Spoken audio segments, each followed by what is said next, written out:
gas.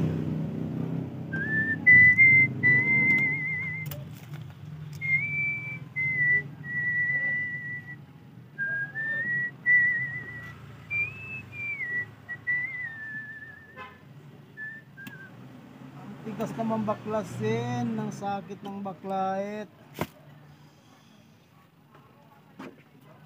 Okay na ba? O pag gani mabli, okay na dayon.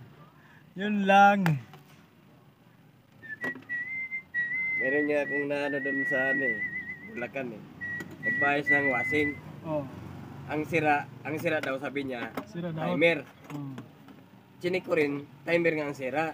Hmm. Pinalitan ko ng timer, sabi ko, pag magpaayos ka ng appliances, wag na wag mong iwan Oh, bakit? para alam mo Anong sira? ang ginagawa at saka ang sira. Tama. Ngayon, Palitan ko na ng timer. what happened? Sabi niya, ihatid ko mo itong ulam. Mga kalahating oras siguro siya umalis. Tapos, Pagbalik, ayan na, napalitan ko na ng timer. Tinisting namin. May hinto-hinto yung motor. Sabi ko, ay may tama yung motor mo. Hindi, bago yun ka kanina. Nagbintangan ka. Nagbintangan ka kagad. Sabi ko, at saka kung palitan mo yung motor, mga ano yan, mga 5 oras, 4 na oras yan. Ilang oras bago ka lasin? Oo. Napagbintangan ka tuloy. Sabi ko, pambihira naman, kabilin-bilinin ko sa'yo kanina, wag kang umalis eh. Ngayon. Hindi, technique niya yun para pagbintangan ka.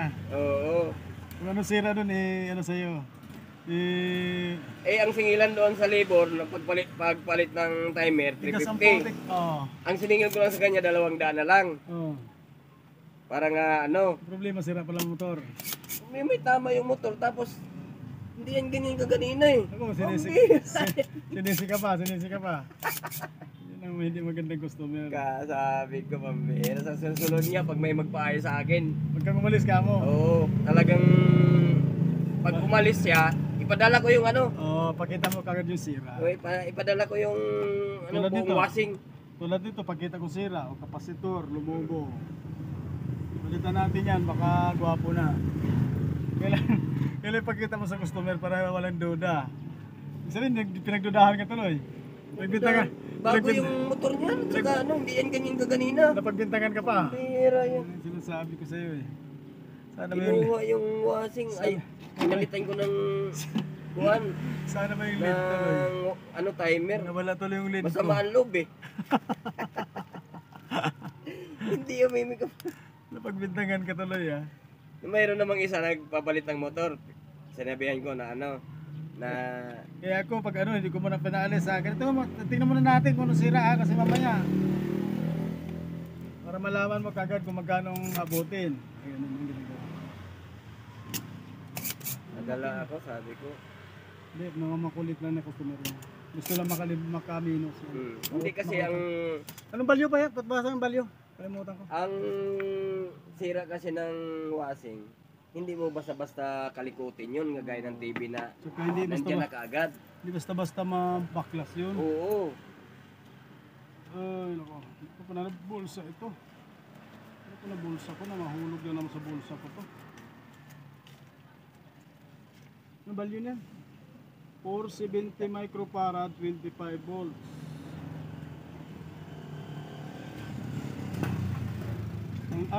So nagawa naman, nagawa mo naman. Nagawa. Ano mahalaga dyan, nagawa. Kaya lang, may tama ngayong motor, kaya umihinto. Nagdagdag siya. Usapan doon. Hindi na nga nagdagdag, pinagbintangan pa ako. Ayun lang yung magandang pangyayari doon. Mautak yun, isahan ka lang doon. Masyado mautak yung Hindi, at saka ano, ngayon doon ba, pagka magpacheck ng ano, kailangan na pagpapalisin. at saka ano, pag magpacheck sila ng ano, kasi ang dami mong kalikutin dyan eh. Wala nang pre-check up. May bayad yun. Conforme sa usapan. Kasi yung iba, check up sila, check up sa akin. sila nagagawa. Sila ang gagawa. O di nawala na yung effort ko na mag-ano. Totoo yan, nausahan ka na naman. Oo. Kaya lagay ko doon, nakalagay doon sa... Check up eh. Oo, may check up, may bayad yung check up. Paggawa man nila sa akin yung hindi, may bayad yung check up. Pwede naman, conforme sa usapan. Oo, kasi nga, hindi naman yung katulad ng TV na ilang tornilyo lang ang anin mo, nandiyan na kagad ni, makikita mo ang diferensya eh. Tama, tama. Ay yung washing, nako, Babaklasin mo muna. gaya ganun, pinagbintangan pa ako, bandi bago yung motor niyan. Ano eh, minagic ko yung motor. Naisahan ka ron. Pautak masyado yung customer mo.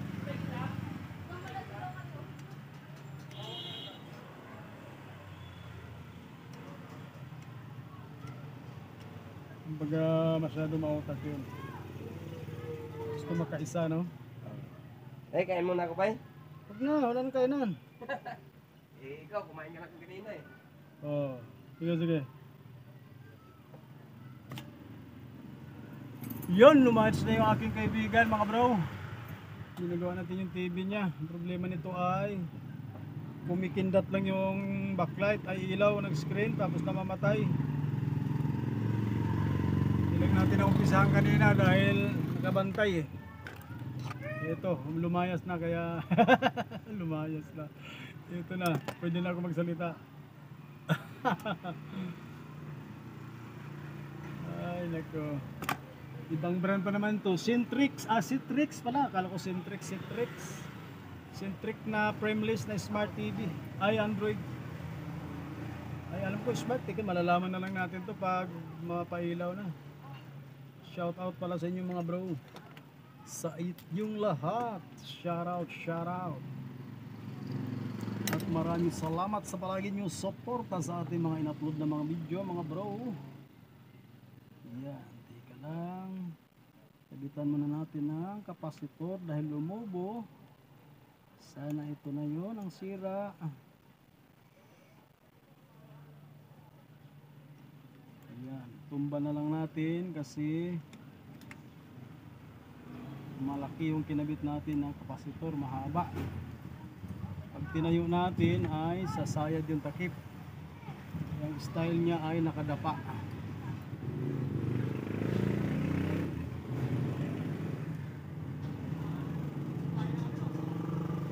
Yan.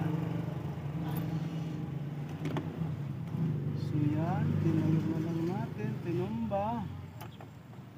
Okay. Kaya natin ikabit. Teka. May sumasabit sa buhay na ito.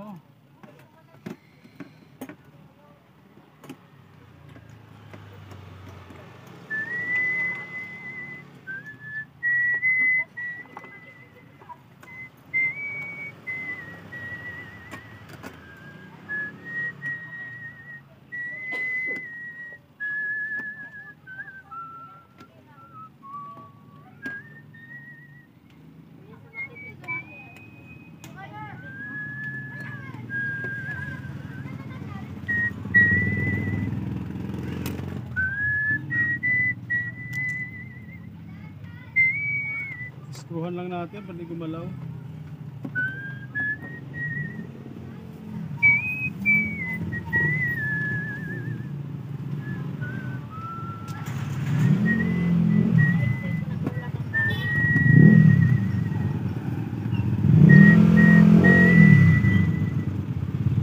Ano sa inyo, madam? LC? TV? Basta. Pili lang kayo dyan, napakarami. Pili lang kung anong Meron ba yan dyan, yung LC? meron po dyan. Magkano yan dyan? Yan, tanong ko kay Big Boss. Ano lang yun eh, ganito lang na ano. Yan, naikabit na natin, oh. So, try natin kung liliwanag ba kanyang buhay. May liwanag ang buhay. Okay, let's plug in. So, double check natin muna pala. Nakabaliktad yung kapasitor natin. Okay, hindi naman. So, okay. Where is the remote control? Naku, nadala pa yata ng buwang. Saan na ba yung remote? Hindi natin pindutin. Yun! Nakita ko na si Citrix. Nakita nyo ba yung nakita ko mga bro? Yan, harap lang natin. Yan. Yan o. Citrix. Yan. Okay na siya. Nagkaroon na ng raster. So ang naging problema ay kapasitor lang sa kanyang inverter sa ating backlight. Lumiwanag na ang kanyang buhay. So fix muna natin para lagyan natin ng antena, no? Para malaman natin. Ang naging problema nito mga bros, kanina hindi pa natin pinalitan ng kapasitor ay pag power on mo siya, nag-blink lang yung screen saglit, sabay namamatay. So ang naging problema niya ay yung kapasitor lang. So yan, okay na siya. Fix natin.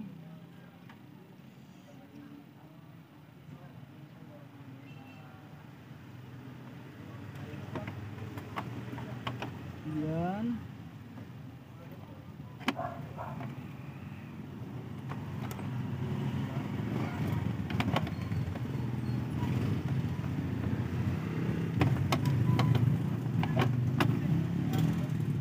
Okay.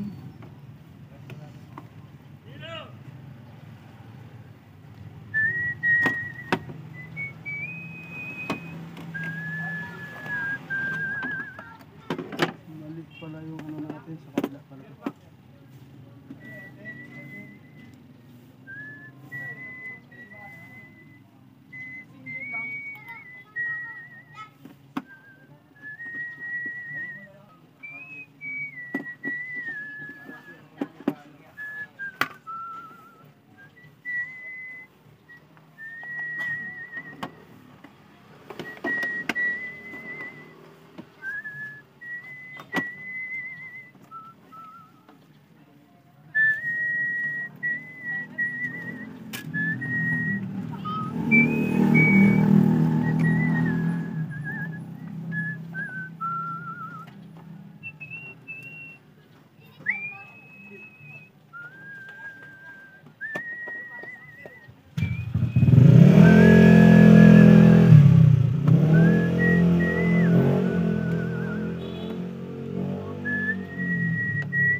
Yan, pakita ko pala yung model mga bro sa inyo.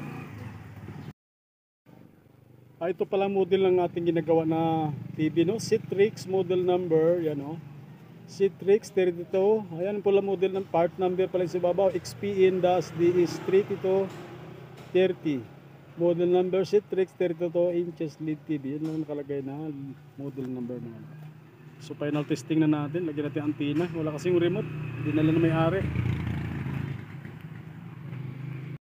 Yan, ito na mga bro, yung Citrix na ginagawa natin na sira ang kapasitor sa kanyang inverter, doon sa kanyang inverter supply ng backlight. So power on natin.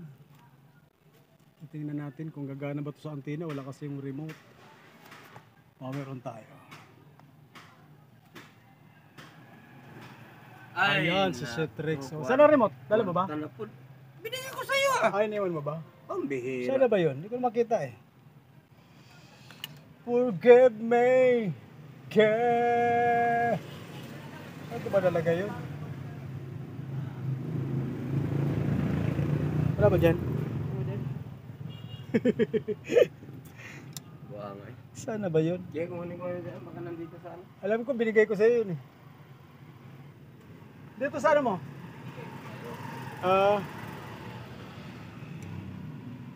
Wala. Yan, pero sigurado na yan mga bro, sureball na yan. 100% na yan.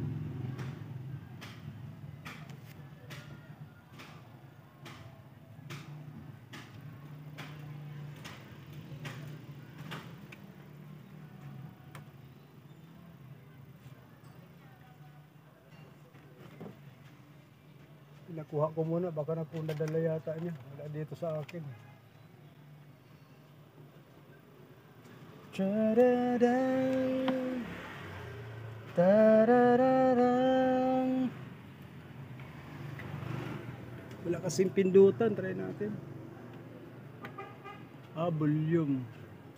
Wala yung ibang pindutan dito. Hindi pa nakaprogram pala ito mga bro. Kaya natin.